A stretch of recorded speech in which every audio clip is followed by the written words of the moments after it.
संघ दल समाज की व्यवस्था है। एक बार उस विचारधारा को घर घर पहुंचा दिया गया तो दल को जिस नाम से पहले जनसंघ बनाया फिर बीजेपी बना दिया। जब तक आप वो व्यवस्था नहीं बनाएंगे, समाज से जुड़ने की व्यवस्था नहीं बनाएंगे, सबको साथ में लेकर नहीं चलेंगे, तब तक ये MYPY करने से कुछ होने वाला नहीं है। लोग कहता है बिहार में MY समीकरण है। आप जरा सोचिए, इसी समीकरण से आप 90 से पहले जीत रहे थे, आज क्यों नहीं जीत रहे? वो इसलिए नहीं जीत रहे हैं कि MY जो समीकरण है अब YM हो गया।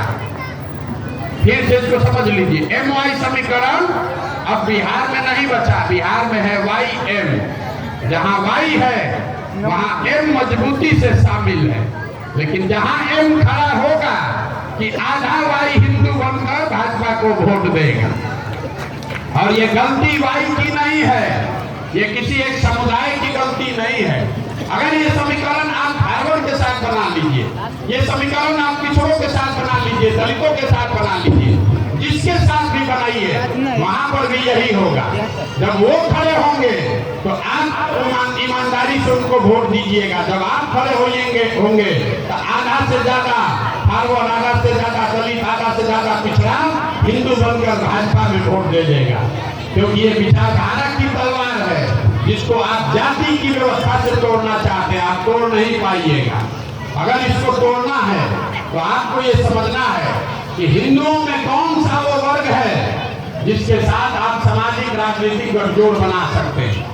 तो जब भी आपको ये लगने लगे कि भैया यादव जी लोग को छोड़कर, दलित को छोड़कर कोई बचा ही नहीं, तो एक आंकड़ा आपको दे रहे हैं, याद रखिएगा।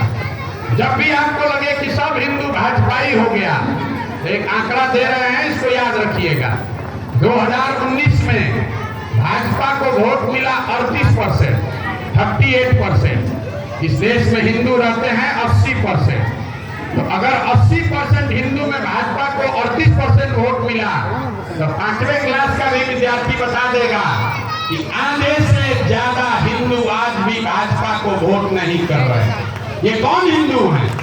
ये कौन हिंदू हैं जो भाजपा को वोट नहीं कर रहे हैं?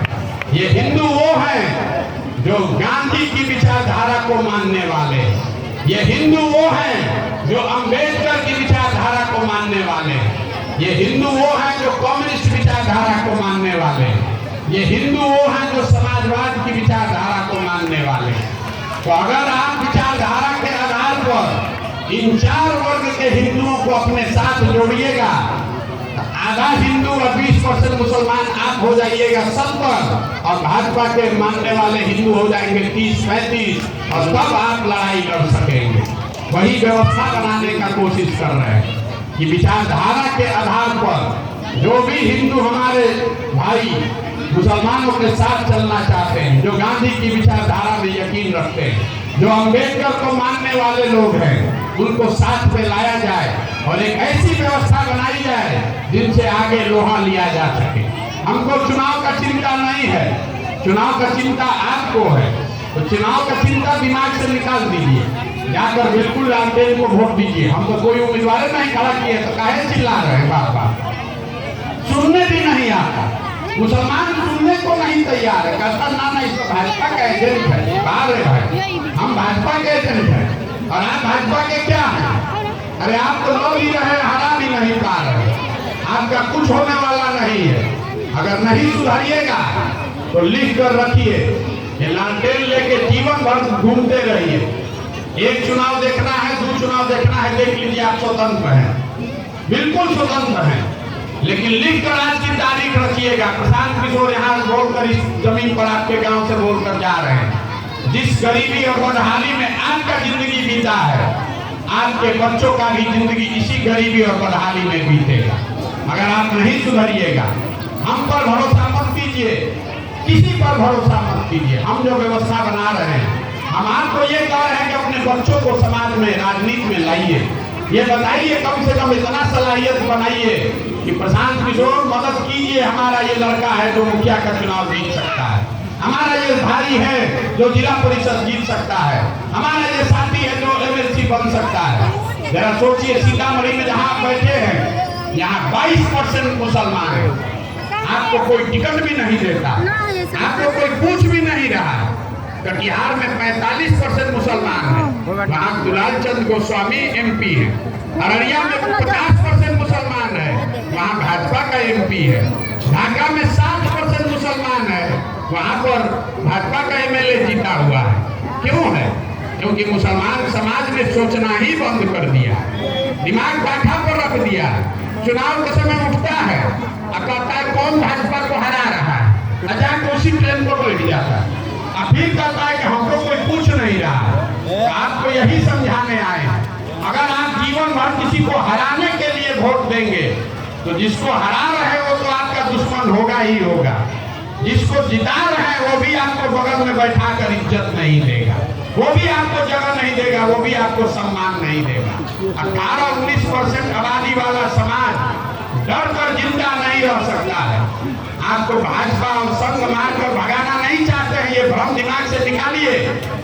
कोई भाजपाई कोई संघ आपको मार के भगाना नहीं चाहता, आपको मानसिक तौर पर गुलाम बनाना चाहता है। 20 करोड़ आदमी को कहां भगाएगा? 20 करोड़ आदमी को कहां भगाइएगा? आपको भगाना नहीं चाहता है, आपके मन में इतना डर बैठा देना चाहता है कि जीवन में कभी आप राजनीति में, सियासत में जुड़ने का, अपनी बात करने का हिम्मत ही न कर पाइए, और उसी जाल में आप फंसते जा रहे हैं। इसीलिए हम यहाँ आए हैं। अब आप कहिएगा कि भाई कौन है, हमको वोट नहीं चाहिए, तो काहे आए हैं? आप तो इसलिए आए हैं कि आपको बताएं, आपको निमंत्रण देने आए हैं। ये जो व्यवस्था हम बना रहे हैं इसमें जुड़िए, अपने बच्चों को जोड़िए, वोट जिसको देना है दीजिए, लेकिन इस व्यवस्था से जुड़िए। जब संघ बन रहा था 50 वर्ष तक जो लोग संघ में जुड़े वो तो किसी न किसी को वोट देते होंगे ना, लेकिन उन्होंने व्यवस्था बनाई। इस व्यवस्था से जुड़िए, ध्यान दी कि इस परिकल्पना को पुनर्जीवित करने में अपना कंधा लगाइए। जीतेगा जनसुराज ही, आपको ये भी कह के जाते, लिख के रखिए। मुसलमान को चलना है जनसुराज के साथ, या चाहे जितना गाना गा लीजिए, चाहे जितना नखरा कर लीजिए, अल्टीमेटली आज नहीं तो कल मुसलमान को चलना है